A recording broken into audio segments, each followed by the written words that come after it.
বিশ্বকাপের উন্মাদনার মধ্যেই আজকে দুপুর ২টায় হারারেতে প্রথম ওয়ানডেতে জিম্বাবুয়ের বিপক্ষে মাঠে নামতে যাচ্ছে বাংলাদেশ। এর আগে প্রথম টেস্ট একমাত্র টেস্টটি তো আসলে হয়েছে। এই টেস্টটা কিন্তু আমরা বাজেভাবে হেরেছি। মাত্র ২.৫ দিনে কিন্তু শেষ হয়ে গেছে টেস্ট, যেখানে ইনিংস এবং ৮৫ রানের লজ্জা দিয়েছে কিন্তু জিম্বাবুয়েনরা। যেভাবে আসলে টেস্ট ক্রিকেটে আমরা উন্নতি করতেছিলাম, পাকিস্তানকে হারিয়েছিলাম, সেখানে কিন্তু আমরা বড় একটা বাধাই পেলাম। তো ওইটা ভুলে কিন্তু প্রথম ওয়ানডেতে বাংলাদেশ মাঠে নামতেছে, যেখানে কিন্তু বাংলাদেশের মূল স্ট্যান্ড নিয়ে কিন্তু বাংলাদেশ ওয়ানডে সিরিজে মাঠে নামতেছে। মুস্তাফিজ, তাসকিন এবং নাহিদ রানার মতো পেস ত্রয়ী রয়েছে। পাশাপাশি কিন্তু শরীফুল ইসলামও অস্ট্রেলিয়ার বিপক্ষে লাস্ট ম্যাচটাতে ৬ উইকেট পেয়েছিলেন। লিটন কুমার দাস ফিরেছেন এবং নিয়মিত অধিনায়ক কিন্তু মেহেদী হাসান মিরাজ কামব্যাক করতেছে।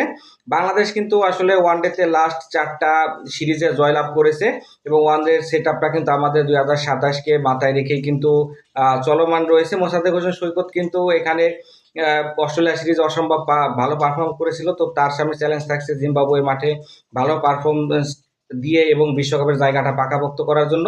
জিম্বাবুয়েকে হারানো কিন্তু ওয়ানডেতে বাংলাদেশের জন্য মোটেও সহজ হবে না, কারণ জিম্বাবুয়ে কিন্তু শর্টার ফরম্যাটে অন্তত নিজেদের ঘরের মাঠে কিন্তু খুব ভালো পারফরমেন্স করে এবং তাদের কিন্তু মূল খেলোয়াড় সিকান্দার রাজা কিন্তু অসম্ভব ভালো একজন প্লেয়ার। তিনি কিন্তু ফিরেছে। রায়ান বাল রয়েছে ওয়ানডেতে এবং বুজারবানি এনগারাবারা তো রয়েছেন। তবে খেলাটা আমার কাছে মনে হয় খুব